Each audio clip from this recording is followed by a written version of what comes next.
फूल, मधुमक्खी, magical flower and B. कुंतलिनी देश के राजा को 2 पत्नियां और 2 लड़के रहते हैं। पहले पत्नी के लड़के का नाम विक्रम था तो दूसरी पत्नी के लड़के का नाम अमित था। दोनों सभी विद्याओं में निपुण थे।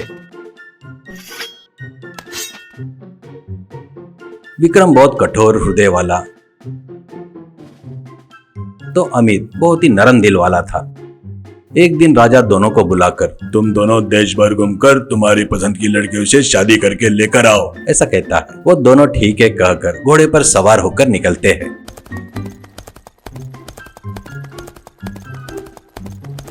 उसके बाद उनको एक बहुत सुंदर सरोवर दिखता है तो दोनों उसमें नहाकर वहां के एक पेड़ के ऊपर लगे फल खाकर सरोवर के किनारे बैठ जाते हैं। सरोवर में कुछ हंस घूमते रहते हैं। उनको देखकर विक्रम को उनको बाण से मारना ऐसा लगकर निशाना लगाता है। वो देखकर अमित उसको छीनकर, उतने सुंदर हंस को मारे तो तुमको क्या मिलेगा, नहीं मारना, करके कहता है। तो विक्रम, शिकार करने में मजा आता है, ये बात तुझे पता नहीं है क्या, मेरे बीच में मत आ, करके कहता है। अमित, ये शिकार नहीं हत्या है, इसके लिए मैं नहीं मानूंगा। बाद में उसको एक चींटियों का डुम्बर दिखाई देता है। उसमें चींटियां अंदर जाते हुए बाहर आते हुए दिखाई देते हैं। वो देखकर अमित खुश हो रहा था। विक्रम, उस डुम्बर के अंदर देखेगा तो तुझे और भी ज्यादा खुशी होगी, रुक जा, इस लकड़ी से डुम्बर को तोड़ता हूँ। तोड़ने जाता है तो अमित वो लकड़ी को छीनकर, क्यों बेवजह उन चींटियों पर हिंसा कर रहा है, करके कहता है। तो विक्रम, तू कहाँ से मिला रे भाई, मुझे बहुत डरपोक लग रहा है रे, करके हंसी उड़ाता है। पर कुछ दूर जाने के बाद उनको एक मधुमक्खी का छत्ता दिखाई देता है। उस पर मधुमक्खियां घूम रही थी। विक्रम, देखा क्या ये पापी कैसे है, ये काटे तो कितनी तकलीफ होती है, पता है क्या तेरे को, इसको कुछ भी किए तो गलत नहीं है, कहकर, रुक इसको बताता हूँ, करके एक पत्थर लेकर मारने जाता है। तो अमित उसको रोककर, अरे उसको उंगली क्यों कर रहा है, वो किसी को कुछ भी नहीं करते है, क्यों ऐसे काम कर रहा है, ऐसे कहता है। तो विक्रम को गुस्सा आकर, क्या रे तेरा लफड़ा, मुझे कोई भी काम नहीं करने देता, मुझे जो पसंद है उसे नहीं बोलने वाला तू कौन है, मैं तेरे साथ नहीं आऊंगा, कहकर वो कितनी भी गुजारिश किया तो भी ना सुनते हुए घोड़े पर चढ़कर चला गया। अमित भी उसका पीछा करते जाते वक्त, अरे बाबू बेटा, करके 3 आवाजें सुनाई देती है। वो पीछे पलटकर देखे तो एक हंस, बड़ी चींटी, एक मधुमक्खी की रानी खड़े थे।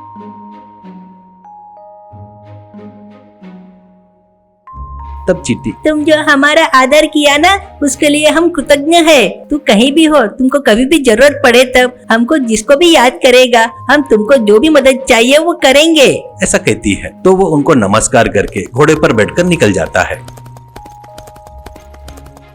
कुछ दिन सफर करने के बाद उसको एक तालाब, उसके आगे एक भवन दिखाई देता है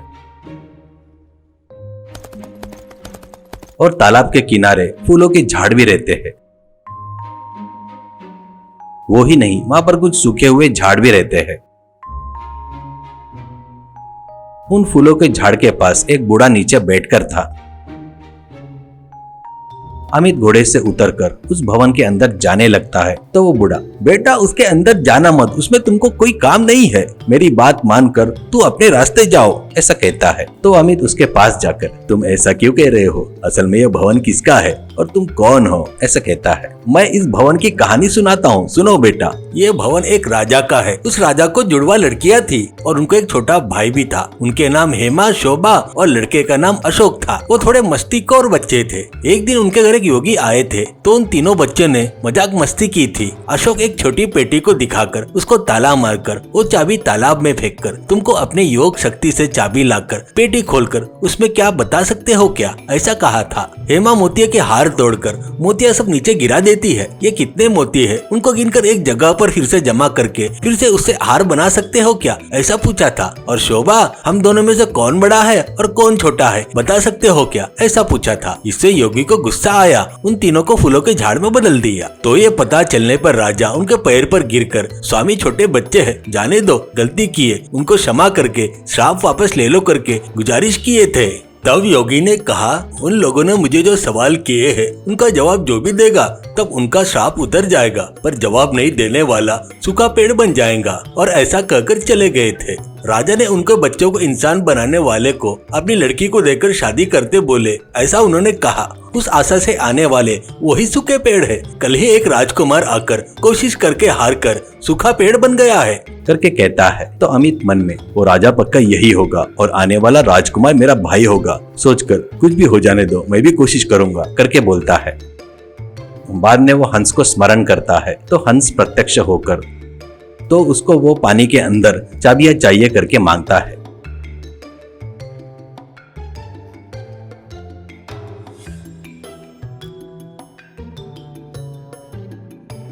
हंस जाकर पानी के तले में चाबी लाकर उसको देकर गायब हो जाती है।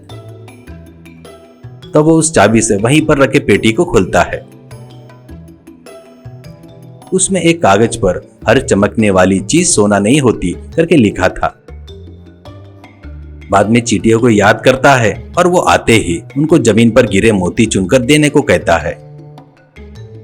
तो ऐसे चींटियां झुंड बनाकर आकर मोतियां चुनकर देकर गायब हो जाती है। वो उन मोतियों को गिनकर वो कितने हैं जोर से चिल्लाकर बताता है।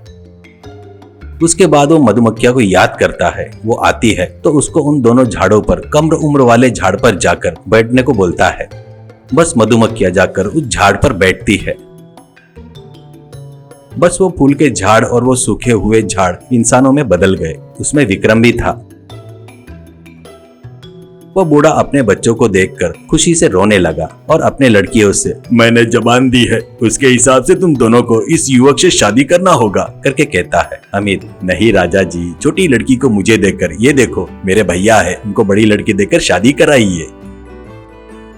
महाराज बहुत खुश होकर उन दोनों की शादी उन दोनों युवकों से धूमधाम से कराते हैं। दोनों राजकुमार उन दोनों को लेकर खुशी से घोड़े को लेकर अपने राजमहल के लिए लौट जाते हैं।